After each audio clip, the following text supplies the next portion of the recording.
The music is doing that thing. You know what is coming, and your hand goes up to your face. But look at what your hand actually does. It does not cover your eyes. It arrives as a shield, and then, at the last moment, it betrays itself. The fingers spread. A gap opens. And through that gap, you watch the exact thing you just decided you could not watch. Then the scene passes, and the hand comes down, and you stay for another 90 minutes of it. You have done this since you were a child, and you have never once asked what it means. You probably assume it is simple cowardice. You are scared, so you hide, and you are just not very good at hiding, but you have it backwards. The hand is not there to stop you from seeing. The hand is there so you can keep watching. Think about it for 1 second. If you genuinely wanted the images to stop, you have options. Close your eyes, turn your head, leave the room, pause it, stop it. Any of those would work perfectly, and every one of them is easier than holding your arm up in front of your face for 2 minutes. You did not choose any of them. You chose the one method that reduces the fear without ending it. That is not hiding. That is dosing. Researchers at a place called the Recreational Fear Lab at Aarhus University in Denmark went looking for exactly this behavior, and they did it in the only sensible place. A haunted house. Mark Anderson, Matthias Claassen, and their colleagues published the study in Psychological Science. They took 110 visitors to a commercial haunted attraction, strapped heart rate monitors to them, and filmed them at the moments designed to terrify. Then, when the visitors came out the other side, they asked them 2 questions. How frightened were you? How much fun did you have? If fear were simply unpleasant, the answer would be a straight line going down. More fear, less fun. That is not what they found. The relationship was a curve, an upside-down U. At low fear, people reported low enjoyment because nothing was happening. At extreme fear, enjoyment collapsed because it stopped being a game. And in the middle, at a specific band of fear that the researchers called the sweet spot, enjoyment peaked. There is an amount of fear that is exactly right. Below it, you are bored. Above it, you are just suffering.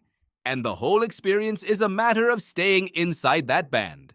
Which raises the obvious question, and it is the question that turns this whole thing around. If there is a sweet spot, who is steering? You are. The behavioral scientist Colton Scrivener, who works on this alongside the Aarhus group, puts it in a way that sounds obvious the moment you hear it and never occurred to you before. When you watch a horror film, you are not trying to be as frightened as possible. You are trying to hit that band. And that means you spend the entire film adjusting your own fear up and down. Once you know that, you can catch yourself doing it. Every one of these is a control. You turn the volume down 2 notches. You pick up your phone and glance at it during the slow build, then put it back down. You make a joke. You say the character's name out loud. You watch it with someone instead of alone. You look at the corner of the screen instead of the center, and you put your hand over your face and leave gaps between your fingers. None of that is fear. All of that is a person operating a dial. The hand is a volume knob shaped like a hand. Now here is where it would be easy for me to tell you the tidy version, so let me not. The comfortable story is that horror is a release. That you go intense and come out purged, drained, calm. Catharsis. The evidence does not support that.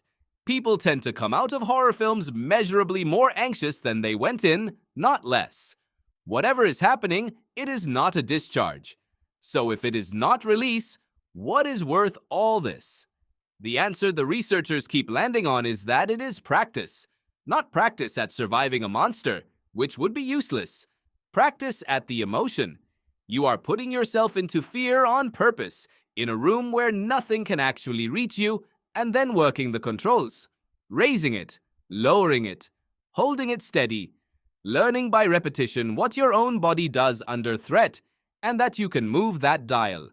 And there is a piece of evidence for this that arrived in the least convenient way imaginable. In the early months of the pandemic, a team led by Scrivener asked whether horror fans were coping differently with a real, unbounded, unresolvable threat. They were. People who watched a lot of horror reported less psychological distress than people who did not.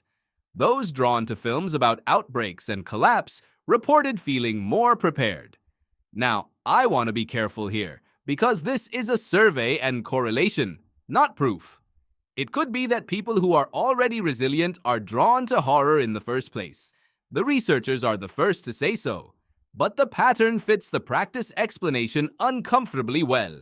Which brings us back to the shape your hand makes. That gesture is not fear, and it is not courage.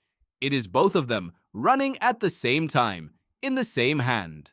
Half of you building a wall, and the other half deliberately leaving a hole in it. That is the oldest posture a human being has. It is what you do at the edge of the cave mouth. It is what you do when the ambulance goes past and you look, and you tell yourself you should not be looking, and you look. Something in you needs to know what is out there, and something else in you knows that knowing has a cost, and so you negotiate, and the settlement is a gap between two fingers.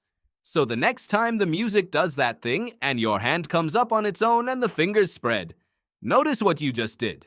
You did not look away. You built yourself a window.